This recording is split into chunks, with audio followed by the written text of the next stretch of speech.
Il était une fois un chasseur qui chassait les serpents pour les exhiber aux gens et en tirer un profit certain. Bref, autant qu'un chasseur, c'était un amuseur public. Il allait à la recherche d'espèces fabuleuses qu'il rapportait à Bagdad et mettait en scène devant les yeux ébahis de la foule. Des serpents jaunes, verts, rouges, noirs, à pois ou à rayures, avec ou sans sonnette, minuscules ou énormes, dangereux ou inoffensifs.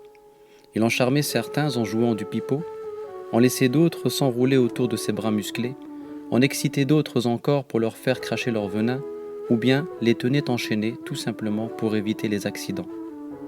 Un jour d'hiver, alors qu'il explorait les sommets d'une montagne à la recherche de nouvelles espèces, il s'était laissé surprendre par la neige, et, à chacun de ses pas, ses pieds s'enfonçaient dans la neige jusqu'aux genoux.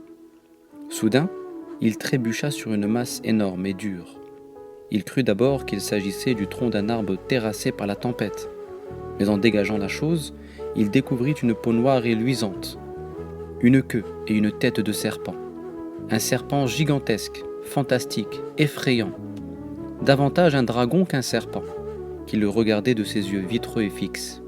Il était immobile, sans doute mort de froid. Quelques coups de pied, de poing, rassurèrent le chasseur.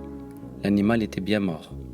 Alors il sortit de sa besace ses cordages, enveloppa soigneusement la bête en faisant, par prudence sait-on jamais, de multiples nœuds pour l'enserrer solidement. Et il redescendit de la montagne, non sans peine tant son fardeau pesait lourd.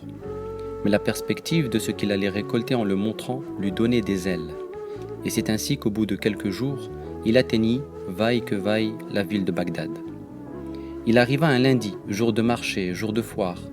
Un bon jour pour rassembler autour de sa trouvaille la foule des badauds. « Oyez, habitants de Bagdad, j'ai rapporté de la montagne un serpent, un vrai dragon. Venez voir le monstre magnifique, frisson garanti, déclarait-il. » Et la foule de se presser pour ne rien rater. Une foule de niais. Ce n'était que des « ah » et des « oh », des « waouh » et des « ouh ».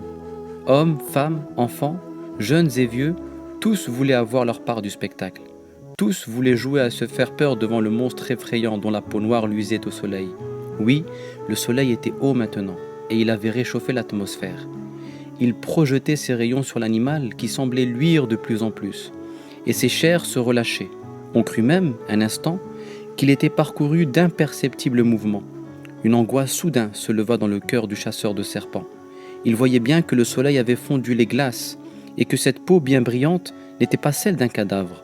Il ressentait d'instinct que la bête n'était peut-être pas si morte qu'il avait bien voulu le croire. « Bah !» se disait-il en lui-même, « quoi qu'il arrive, il est solidement attaché par les cordages. Il ne pourra faire de mal à personne, et moi, j'ai encaissé en 1 heure plus que je n'ai jamais vu d'argent de ma vie. » Hélas, quand le serpent fut complètement libéré de la gangue de glace qui l'enserrait, il se mit à onduler, d'abord lentement, puis de plus en plus vite, de plus en plus fort. Il déchira les toiles de jute, arracha les pieux et les cordages, et, rugissant comme un lion, il fondit sur les gens. Ce fut une cohue effroyable. Saisie d'une terreur incontrôlable, la foule se mit à courir en tous sens pour échapper au dragon, les plus forts piétinant les plus faibles, les plus courageux tentant une résistance inutile, car aucune arme ne parvenait à percer la peau de la bête.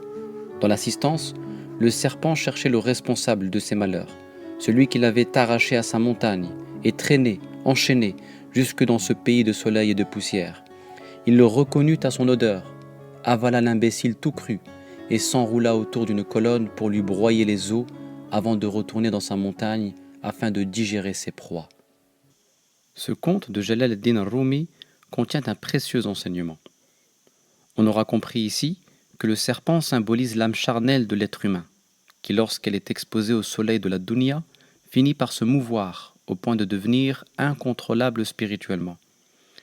En effet, la chaleur du bas monde réveille les passions brûlantes de l'âme, la rendant ainsi effroyable, ténébreuse, dont la négativité pourrait broyer le cœur de l'homme.